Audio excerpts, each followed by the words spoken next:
Mrs. Tu took my hand, thin, calloused but still warm. Now she had no one left. She pleaded, "If you still love your husband, please give him another chance." I looked at her, and before I could answer, my mother stepped out from the room, her voice cold. "Love has its limits," she said. "My daughter has endured enough. What has Khanh done to deserve forgiveness?" Mrs. Tu bowed her head before my mother. I knew I didn't have the right to speak much, but I still asked her to let me tell something I'd been hiding for more than 10 years. My mother frowned, as if to ask what other trouble I might cause. I shook my head. It wasn't mischief. I wanted to talk about the pregnancy Han once had. Actually, there was a time I wished it had never existed. The words hit me like a blow. "Mother, what are you saying?" Mrs. Tu turned, tears streaming down. "When you were pregnant, I knew. I hid it. I put medicine in your orange juice. I wanted you to miscarry." I sprang up, my heart shattering. "What did you say?" My mother repeated, voice choked. "I was wrong. I regret it. Back then the house was poor. I thought you were a burden. I didn't want another mouth to feed. I was foolish, I was cruel. But the child was fine.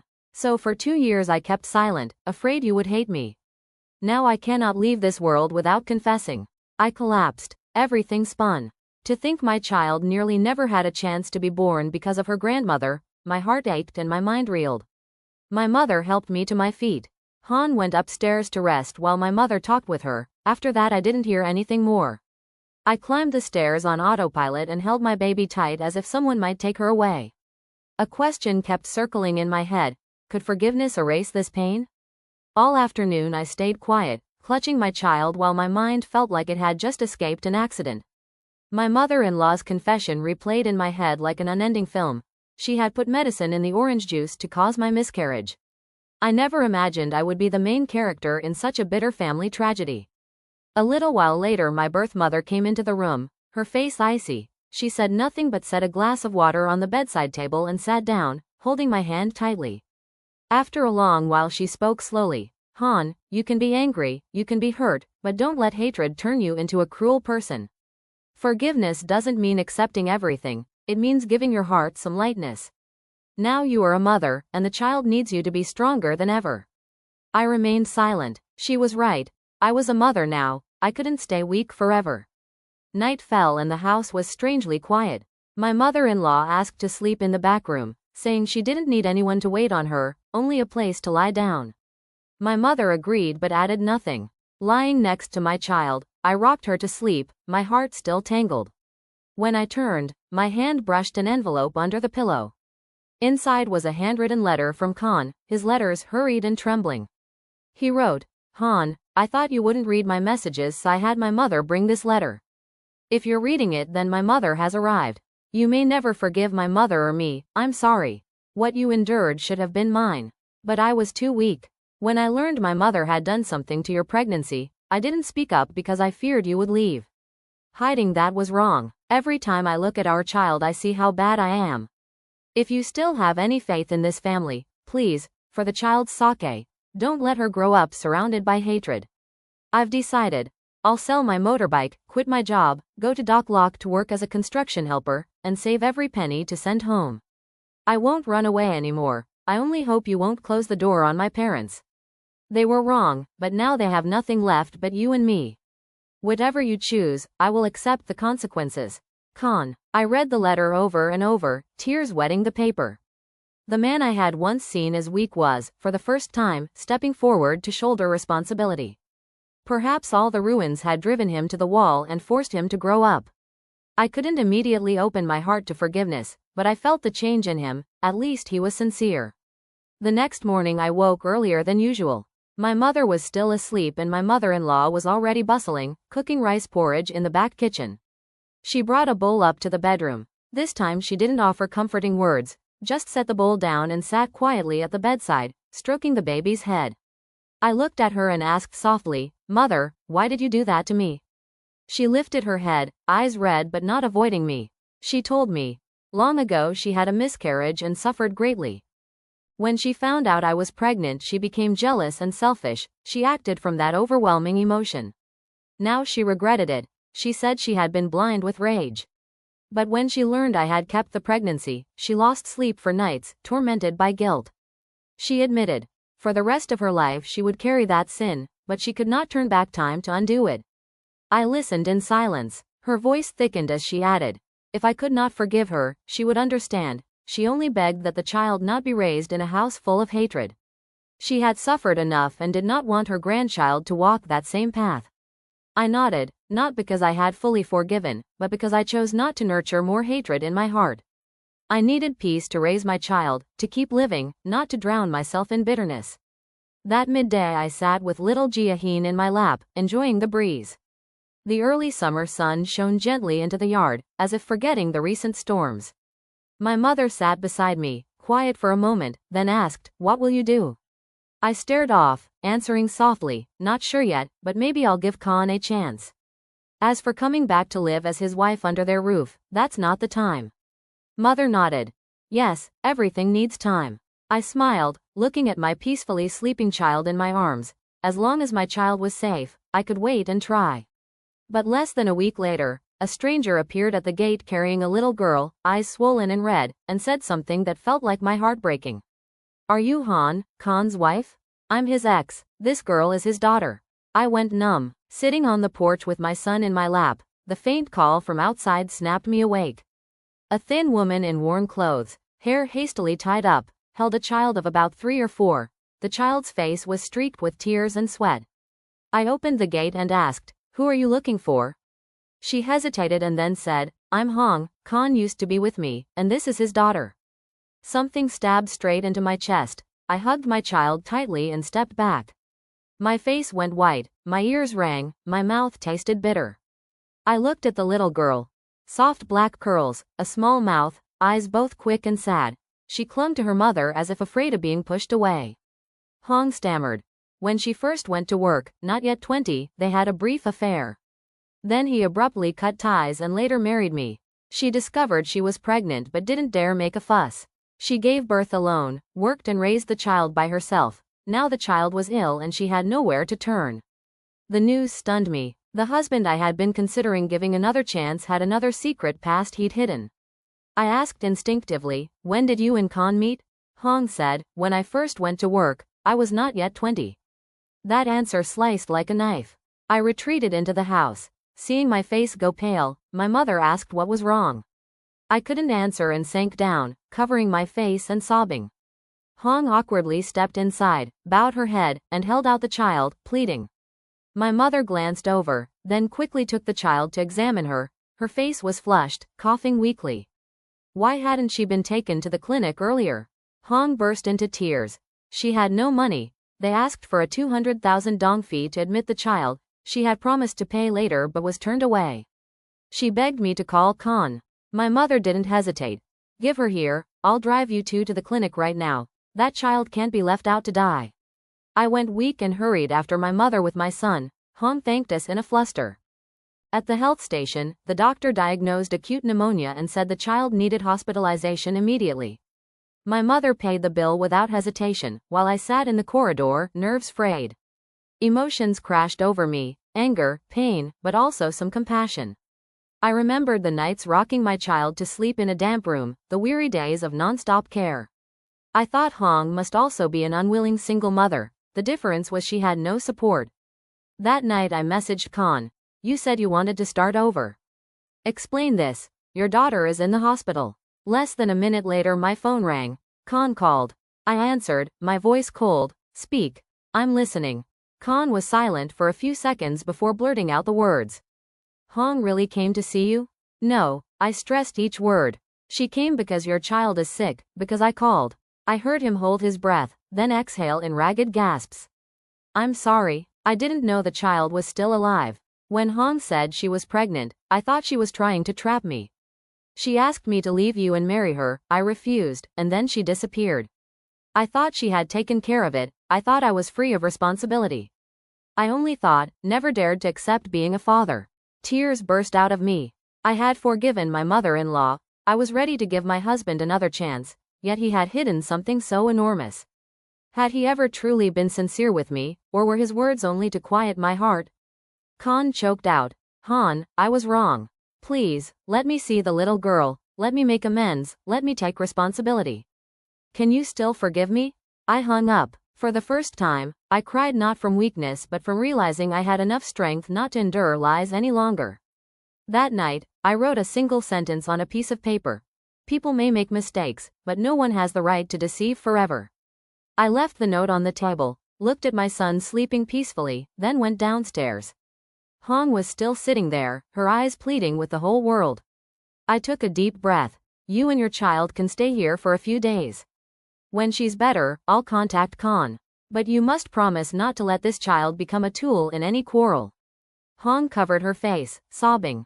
At that moment, I realized I was no longer just a wife waiting for her husband, but a mother who put her child's safety above everything else. The truth, however painful, had awakened me. 3 days later, I had barely slept.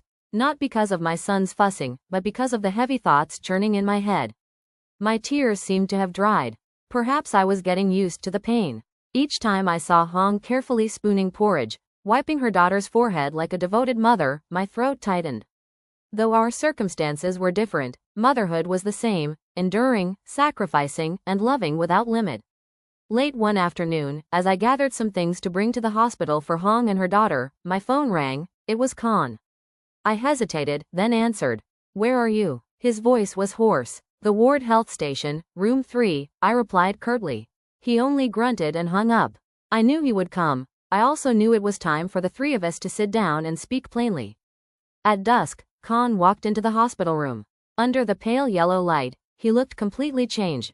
Gaunt, stubbled, clothes wrinkled. No longer the neat man I had once loved, but someone who had just staggered through a storm. I held my son and rose, giving him the chair. Hong's hands trembled as she fed porridge to her daughter. The little girl, seeing her father, did not cry but stared at him, her eyes both bewildered and oddly familiar. Khanh bent down, clasped his daughter's hand, his words breaking, Daddy's sorry, truly sorry. Hong turned away, tears glistening. I stood there, clutching my son's cradle, bitterness rising inside. My voice was cold and clear, sit down. Tonight we have to lay everything bare, no hiding, no secrets. Khanh sat, eyes like a child awaiting judgment. I took a deep breath, looking at the two before me. First, is this child truly yours?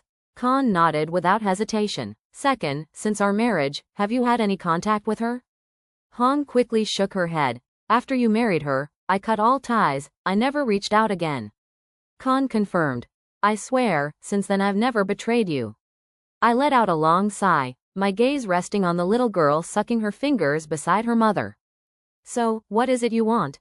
I asked. Khanh sat silently for a long moment, then spoke in a trembling voice. He said he did not expect to be forgiven right away. He only wanted a chance to be a proper father, to make amends to his daughter and, in some measure, to me. I stood up, cradling my son in my arms, and spoke slowly. We need to live apart. Khan's face went pale, his eyes wide with alarm. I continued, not because I'm still filled with rancor, but because I need some quiet. If you feel any responsibility, take care of your daughter and Hong. I will raise our son. When I see that you are truly worthy, when I can trust that you will be a steady support for both children, then I'll consider coming back. For now, I don't want my child to grow up in a home full of conflict and lies. Hong, flustered, tried to protest. I gently stopped her. I don't blame you. You carried the burden alone for 3 years. This is worthy of respect. But please don't let your daughter believe everything can go back to the way it was as if nothing ever happened. Khanh pressed his hands to his head, his shoulders shaking, and choked out, if that's what makes you feel safe, I accept it. I turned to Hong, calmly. When the little girl recovers, I will find a decent place for you and your child to stay. You don't need to rely on Khanh or my family. You've been strong on your own for years. I hope you can keep that dignity. Hong only cried and clung to her child. I left the room, carrying my son down a corridor steeped in the smell of disinfectant. My baby's small hand dug into my shirt, as if to say, Mama, don't leave me. I smiled faintly. I would not let go, only choosing a different path, the path of holding on to myself. From that day on, we each quietly went our separate ways. For me, separation was not an end but a step back to start over. I needed to rebuild trust and stand firm for my son. 2 weeks later, Hong's daughter was discharged. I kept my word and helped mother and child find a small rental near the market so she could work. She kept her distance purposely. I respected that. Khanh came to visit our son once a week. He did not stay long. He would sit in the playground with our child, then quietly leave. There were no more excuses, only silence and something like atonement. Between us remained a gap, bridgeable, perhaps, but only if both sides took steps. One morning I returned to the office after my maternity leave. The printers hummed, colleagues chattered with friendly concern, everything felt familiar. Only I had changed. I was no longer the woman who only knew how to submit.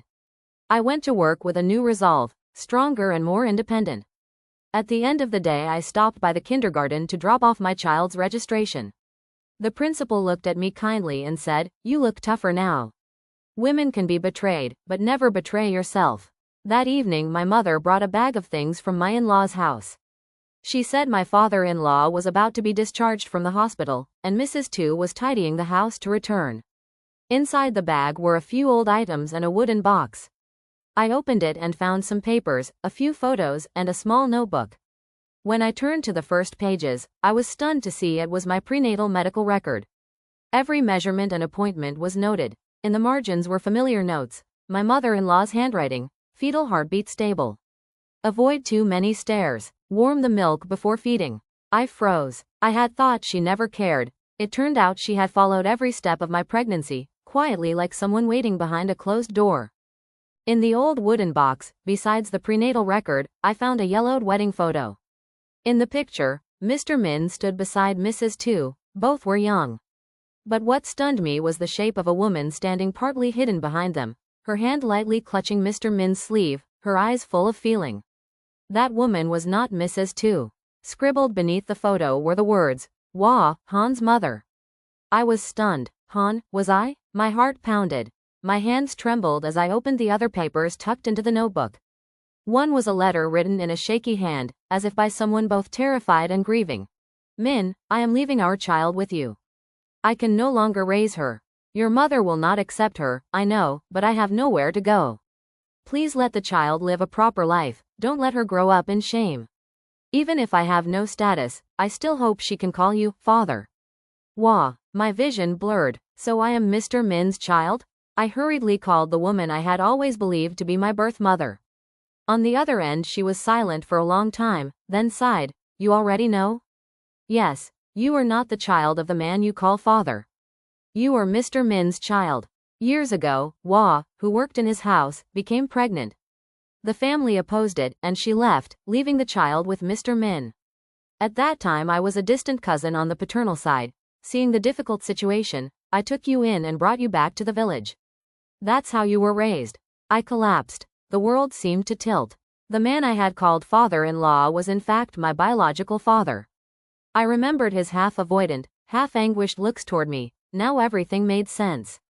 The next day I went to the hospital where Mr. Min was being treated. He sat on the hospital bed, hair white, the yellow light casting a hollow face. I entered and set the letter and photograph on the table. "You don't have to hide anymore. I know everything." He grew pale, eyes watering. For a long time he was silent. Finally, choked, he said, "I'm sorry. I was afraid if you knew, you would hate me. I didn't have the courage to acknowledge you. When you came to live as a daughter-in-law here, I couldn't tell. I felt guilty." I burst into tears. "But I am still your daughter." He bowed his head and wept. It was the first time I had seen Mr. Min cry. Back home from the hospital, I sat motionless for hours on the porch, my son sleeping peacefully in my arms. My heart tore. Who am I? For years I had believed I was my mother's own child, never doubting my origins. Yet now, a single wooden box had upended my identity. That evening I decided to go straight to my in-laws' house. The old home was sparsely cleared to welcome Mrs. Tu back. On the table were only a bowl of pumpkin soup and a plate of fried eggs. She started when she saw me. I sat down and looked her straight in the eye.